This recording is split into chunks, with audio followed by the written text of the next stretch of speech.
The news surrounding habitat and biodiversity loss makes for worrying reading at the moment. The UK has been identified as one of the most nature-depleted countries on the planet, and the UK government has recently recognised that biodiversity loss threatens catastrophic ecosystem collapse, bringing with it global economic and geopolitical instability. In the face of such pressing issues, where does archaeology and the historic environment fit in? In 2025, Oxford Archaeology began a research project funded by Historic England looking at the relationship between Biodiversity Net Gain and the historic environment. Biodiversity Net Gain is a new nature recovery scheme introduced by the UK government. It requires developers to deliver a 10% biodiversity uplift between the start and the end of their development. If they can't manage that on their development, they can manage an off-site location to deliver that biodiversity uplift. Oxford Archaeology began this project because it was unclear how parts of the historic environment, like archaeological sites, historic structures and larger designed landscapes, were being considered in these off-site biodiversity net gain projects. So, we set out to understand how the historic environment was being included in these projects, what opportunities it might offer to support nature recovery, and where habitat creation may have the potential to negatively impact it. To understand current practice, we surveyed 160 professionals involved in off-site biodiversity net gain. The results were clear. 61% said that, based on their experience, the historic environment was rarely or never considered in off-site biodiversity net gain design. And only 30% said historic environment professionals were involved when off-site biodiversity net gain projects were reviewed and approved by local authorities or responsible bodies. One of the primary reasons for this is that many of the habitat creation methods used in off-site biodiversity net gain projects don't go through the same planning processes as other developments do, like house building. Only designated sites like scheduled monuments have to be considered in off-site BNG projects because of their existing legal status. Other non-designated sites are less regularly considered because they don't have to be. This is compounded by a general lack of resources or guidance. In total, 88% of the people we surveyed said that they didn't know of any guidance or resources to help them think about how, when or why to include the historic environment in their off-site biodiversity net gain project. So, why should the historic environment be included in off-site biodiversity net gain projects? Well, our research has shown that a wide range of historic environment assets actually offer opportunities for species and habitats. Earthworks like hill forts, barrows and ridge and furrow are great opportunities to establish species-rich grasslands.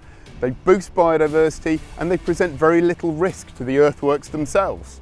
The presence of earthworks like this tell us this land has not been regularly disturbed by cultivation for decades or even centuries. As a result, it might support higher levels of both above ground and below ground biodiversity.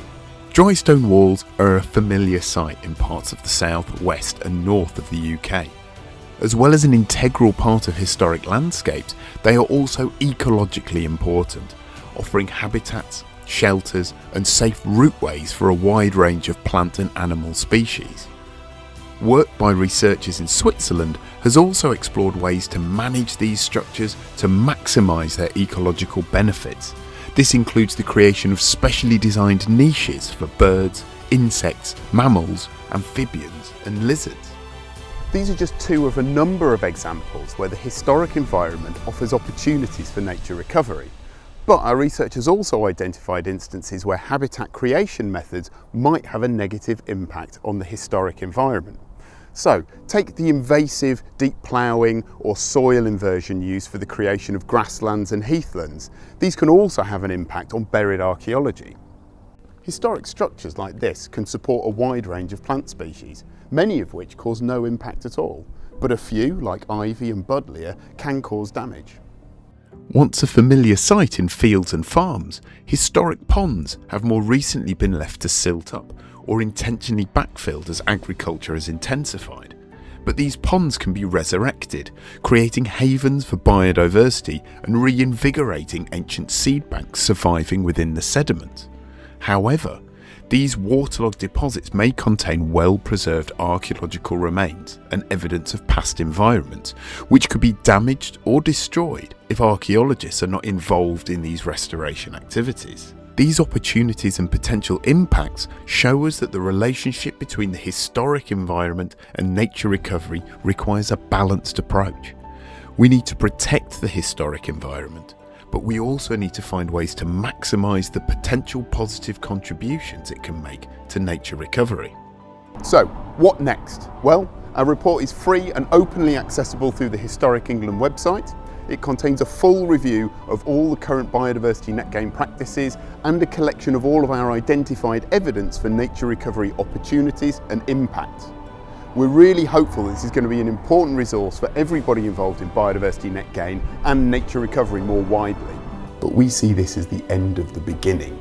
To build on this, we need to expand our knowledge of the opportunities the historic environments provides nature recovery and the potential impact habitat creation methods might have on the historic environment. We then need to ensure that all historic environment professionals know how the historic environment can contribute to nature recovery so we can all advocate for it. And then finally, we need our knowledge to be available to everyone. Better collaboration and inclusion will be built on more guidance, libraries of resources and training for everyone working in biodiversity net gain and nature recovery. Continuing this work will ensure the historic environment is protected now and in the future and fully realise the amazing opportunities it offers to enhance biodiversity and nature recovery so the past can help build a better future.